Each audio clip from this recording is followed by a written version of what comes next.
अस्सलामुअलैकुम वरहमतुल्लाहि वबरकातुहू। This is your brother Jamil Ahmed Khan. Welcome to my YouTube channel.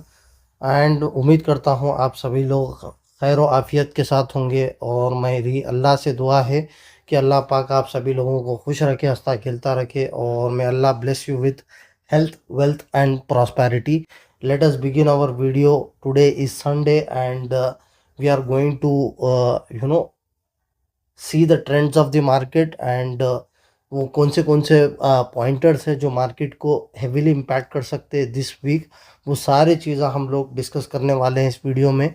जैसा कि आपको ये वीडियो का खासकर इंतज़ार रहता है, तो आपके सामने ये वीडियो हाजिर है। वीडियो को एंड तक ज़रूर देखना और मुस्तहिक़ीन तक इसको पहुंचाना, प्लीज़ प्लीज़, क्योंकि जो है इसका फ़ायदा सब लोग उठा सके। तो let us begin our video without wasting any time.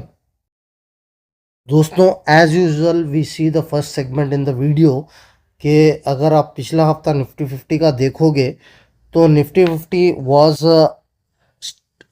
Flat on Friday. और अगर आप जो है पूरा हफ्ता अगर आप देखोगे पिछले 5 दिन, तो इट वेंट अप ओनली 1%। ठीक है, तो इसका मतलब ये है कि जो है लास्ट वीक जो है 3-4 इवेंट्स थे, आरबीआई की मीटिंग थी और इलेक्शंस थे, और जो है न्यू टैक्स बिल के ऊपर जो है बैठक होने वाली थी। तो वो 3 चीज़ें भी अभी आ चुके हैं। तो मे बी अगर आप ग्लोबल मार्केट की बात करेंगे तो if you see the global market, Friday के दिन जो है भयानक नैस्डैक 1.5% गिरा हुआ था। डाउ जो है तकरीबन 1% गिरा हुआ है। डाउ फ्यूचर्स अभी जो है करंटली 1% गिरे हुआ है, और निक्की भी तकरीबन लगभग 0.5% गिरे हुआ है। और जो है अगर आप देखेंगे यूके यूके जो है फ्लैट है, फ्लैट टू नेगेटिव बोल सकते हैं यूके। और सीएससी और डैक्स भी जो है फ्लैट टू नेगेटिव बोल सकते हैं। तो इसका मतलब ये है, अगर यूएस की मार्केट जो है 1.5% डाउन है, अगर कल एशियन मार्केट सबसे पहले खुलती है, चाइना का मार्केट, हांगकांग वगैरह जितने भी हैंसैंग है, वो जो है पहले खुलता है। अगर ये पॉजिटिव रहा तो हमारा मार्केट भी जो है पॉजिटिव रहेगा, क्योंकि हमारा मार्केट के बाद यूएस की मार्केट खुलती है। तो एक्सपेक्ट कर सकते हैं फ्लैट टू पॉजिटिव। अगर ये भी नेगेटिव है, एशियन मार्केट भी नेगेटिव है, तो डेफिनेटली इसका इम्पैक्ट मार्केट में पड़ सकता है, और हमारा भी मार्केट जो है नेगेटिव में खुल सकता है। तो उसके अकॉर्डिंगली कल हम जो है प्लान कर सकते हैं। ठीक है, तो ये है। अगर आप एडीआर की बात करेंगे तो बैंकिंग सेक्टर पिटे हुए है। इन्फोसिस का एडीआर, यानी कि इन्फोसिस और विप्रो से अपने को आईटी सेक्टर का पता चल जाता। इन्फोसिस और विप्रो जो है, विप्रो का एडीआर तकरीबन 2-2%, 1-1% गिरे हुआ है। बैंकिंग सेक्टर भी अगर आप देखेंगे, आईसीआईसीआई बैंक और एचडीएफसी बैंक जो है तकरीबन, आईसीआईसीआई बैंक 2% गिरे हुआ है, और एचडीएफसी बैंक तकरीबन 1.25% गिरे हुआ है, और डॉक्टर रेड्डीज लैब उतना नहीं गिरा। तो इसका मतलब ये है कि आईटी सेक्टर और बैंकिंग सेक्टर में भी, अगर if Asian market opens in down, then our market would also react, and हमारी मार्केट भी कल 1% तक गिर सकती है। तो ऐसा आपको अंदाज़ा लगा के अपने ट्रेड को प्लान करना है कल के दिन। ठीक है दोस्तों, दूसरी चीज़ जो मायने रखती मार्केट के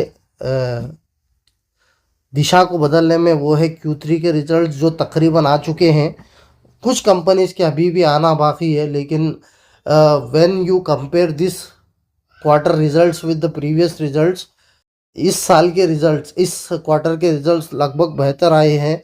और मैं समझता हूँ प्रॉफिट्स वगैरह, सेल्स भी जो है निफ्टी 50 के मैंने ट्रैक किया हूँ, बेहतर आए हैं Q2 के रिजल्ट से। तो उसका भी एक पॉजिटिव इम्पैक्ट मार्केट में पड़ सकता है। अगर इस रिजल्ट्स को जो है, अगर दूसरे ग्लोबल एस्पेक्ट जैसा कि टैरिफ है, जैसा कि दूसरे कुछ भी एस्पेक्ट्स अगर पॉजिटिव आ जाए, तो डेफिनेटली जो है मार्केट इसको रिएक्ट करके जो है मार्केट ऊपर की तरफ भाग सकता है। दोस्तों, अगली खबर भी जो है हमारे लिए पॉजिटिव ही है कि आरबीआई ने 0.25% का रेट कट जो है कर दिया है, और उसके ऊपर जो है रेपो रेट और रिवर्स रेपो रेट भी जो है अभी अपने बैंक्स आरबीआई जो है अनाउंस करेगा। तो ये एक पॉजिटिव खबर है। जो पिछली जो मॉनेटरी पॉलिसी की जो कमेटी की मीटिंग हुई थी उसमें हमारे जो नए आरबीआई के चेयरमैन हैं जिनका नाम जो है संजय मल्होत्रा है, he is the new RBI governor. और पिछले जो शक्ति कांता दास जी है वो जो है हट चुके हैं और उनकी जगह इन्होंने लिया है, और आते ही इन्होंने बड़ा फैसला किया कि जो है 0.25% का रेट कट इन्होंने लगाया है तमाम जितने भी बैंक्स हैं उन लोगों के। तो ये एक बहुत अच्छा स्टेप है आरबीआई की तरफ से। अगर आपको रेपो रेट नहीं मालूम, रिवर्स रेट नहीं मालूम, तो फेड की मीटिंग की एक वीडियो बनाया था मैं, वो आप अगर आप जाके देखेंगे तो फेड की policy, repo rate, reverse repo rate का स्टॉक मार्केट पे क्या इम्पैक्ट पड़ सकता, तो डेफिनेटली आपको इसके बारे में आइडिया हो जाएगा। तो ये इसको लेकर भी एक पॉजिटिव इम्पैक्ट जो है मार्केट में पड़ सकता, और मार्केट हमारी इसको लेकर भी भाग सकती। दोस्तों अगली खबर है न्यू टैक्स बिल, जो कि मंडे के दिन जो है लोकसभा में लाया जाने वाला है हमारे फाइनेंस मिनिस्टर साहिबा के तरफ से। तो ये न्यू इनकम टैक्स बिल में जो है तमाम जो बजट में जो टैक्सेशन के जितने भी आपको क्या बोलूँ मैं, कंसेशंस दिए गए थे उसके बारे में चर्चा होगी। तो डेफिनेटली ये भी एक जो है पॉजिटिव खबर हो सकती है मार्केट के लिए। अगर कुछ भी उल्ट ऊपर नीचे हो जाए तो मार्केट उसका रिएक्ट करके नीचे भी गिर सकती है। और इसमें ये भी चर्चा होगी डायरेक्ट टैक्स कोड के बारे में, डीटीसी। तो ये भी एक बहुत बड़ा जो है कल हमको पता चल जाएगा कि हमारे फाइनेंस मिनिस्टर साहिबा ने क्या फ़ैसला लिया इसके ऊपर। दोस्तों अगली जो खबर है वो है इलेक्शन से रिलेटेड। अगर आपको तो पता ही है, पिछले वाली वीडियो में भी बताया था कि दिल्ली में इलेक्शंस होने वाले हैं और उसके रिजल्ट्स भी अल्हम्दुलिल्लाह आ चुके हैं। लेकिन यहाँ पर जो है बीजेपी जो है इस बार अपना सीएम तय करेगी अपनी पार्टी से, और आम आदमी पार्टी का जो है खेल तमाम हो चुका है, और इस बार भारी मेजॉरिटी के साथ बीजेपी जो है पावर में आ चुकी है। अब हम इसको स्टॉक मार्केट की अगर नज़र से देखेंगे तो स्टॉक मार्केट को कुछ भी फ़र्क नहीं पड़ता कि कौन सी पार्टी पावर में है। क्या फ़र्क पड़ता स्टॉक मार्केट को, वो है मेजॉरिटी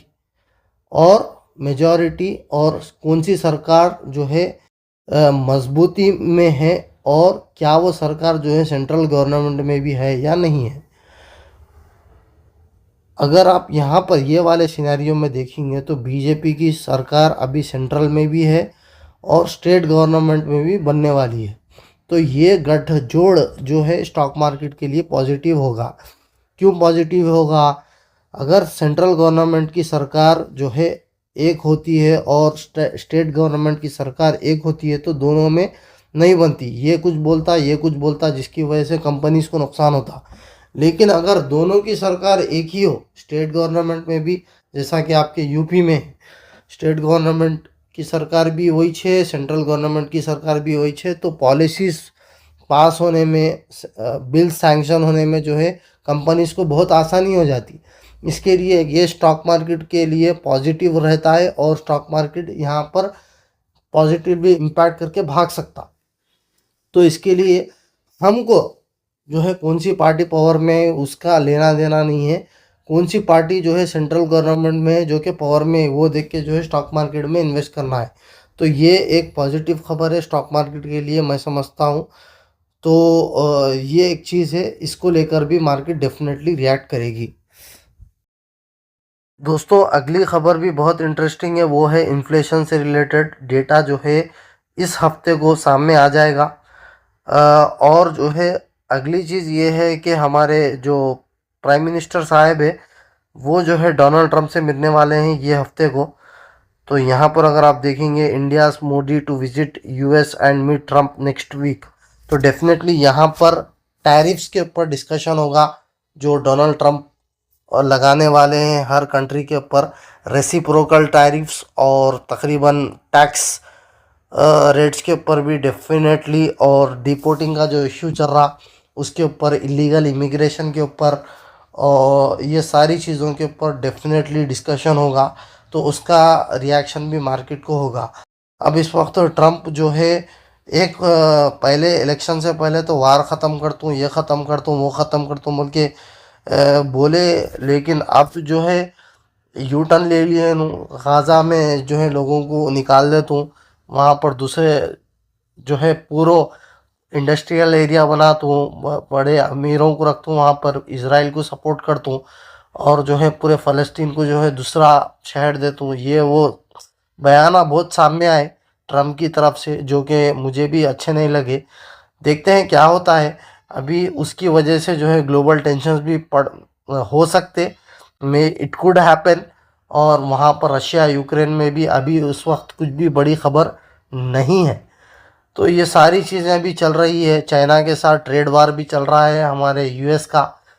तो देखते हैं क्या होता है ट्रेड वार। और डीप सीक एआई जो लॉन्च हुआ है चाइना में, उसकी वजह से भी बहुत ग्लोबल टेंशन्स बढ़ चुके हैं ग्लोबल लेवल पे, जिसकी वजह से फ्राइडे के दिन भी मार्केट, यूएस की मार्केट 1.5% गिरी हुई थी, अभी मैंने आपको बताया। ठीक है, तो ये सारी चीज़ें हो सकती, तो ग्लोबली भी बहुत सारी चीज़ों को ट्रैक करके अपने ट्रेड्स को प्लान करना पड़ेगा। दोस्तों अब आते हैं F I I D I S क्या कर रहे हैं। अगर आप देखेंगे तो एफ आई आई हल्की जो है ख़रीदी करे 800 करोड़ की। यहाँ पर अगर आप देखेंगे 800 करोड़ की ख़रीदी, उसके बाद जो है फिर से अपना रंग दिखाना चालू कर दिए, फिर बिका 7 फरवरी के दिन कम बेचे, और डी आई एस भी उन्हीं का चाल चल रहे हैं। जब भी जो है एफ आई आईज ख़रीद रहे हैं तो डी आई एस बेच रहे हैं, और डी आई एस अगर कम ख़रीद रहे तो एफ आई आईज कम बेच रहे, और डी आई एस अगर ज़्यादा बेच रहे या ज़्यादा ख़रीद रहे तो एफ आई आईज भी ज़्यादा बेच रहे या ख़रीद रहे।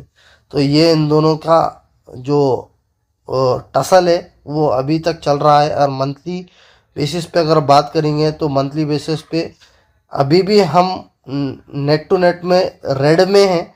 ये एफ आई आई अब तक 10,000 करोड़ का माल बेच चुके हैं, और डी आई आई सिर्फ 7,200 करोड़ का माल ख़रीद चुके हैं। इसका मतलब कि मार्केट से अभी पैसा निकला है, और तकरीबन 2,500 करोड़ की भरपाई अभी बाकी है।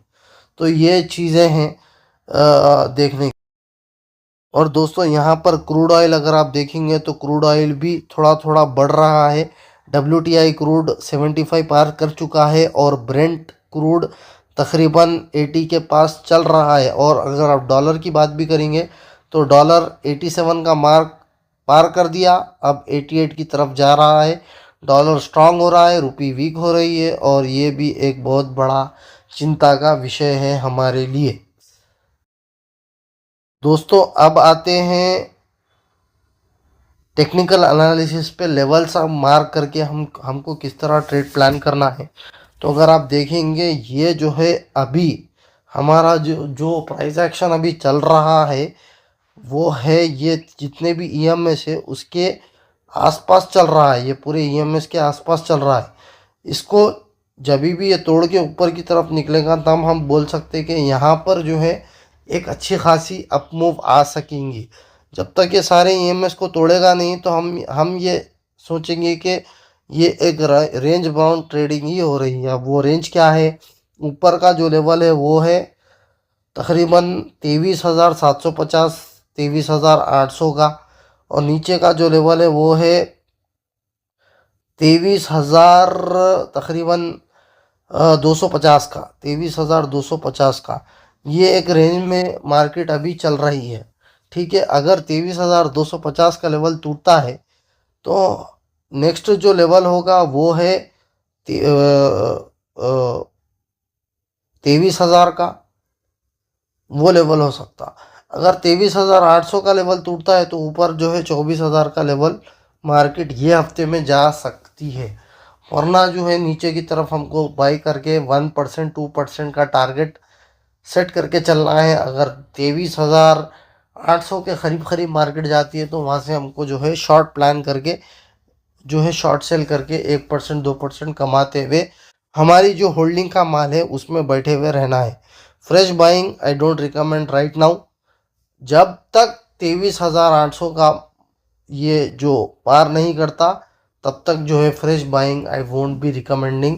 अपने होल्डिंग का माल अगर फंडामेंटली स्ट्रॉन्ग स्टॉक है तो उसमें बैठे रहे, कुछ भी नहीं होगा। जो जो स्टॉक जो रेट पे आया था आपने ख़रीदा था वो रेट पे वापस डेफिनेटली जाएगा।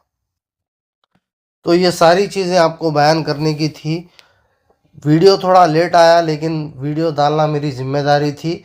अब आप जो है आपकी ज़िम्मेदारी क्या है बोल तो प्लीज़ ये वीडियो को ज़्यादा से ज़्यादा शेयर करें और प्लीज़ प्लीज़ मेरे काम को जो है ज़रा उसको हाई लेवल तक लेके जाएं ताकि जो है लोग इससे कुछ फ़ायदा उठा सके और इसका सवाब आपको भी मिले, आपके ज़रिए से मैं भी सवाब थोड़ा बहुत कमा सकूं। That's it from my side. I will be back in another video. Till then, your brother Jamil Ahmad Khan signing off. Assalamu alaikum wa rahmatullahi wa barakatuh.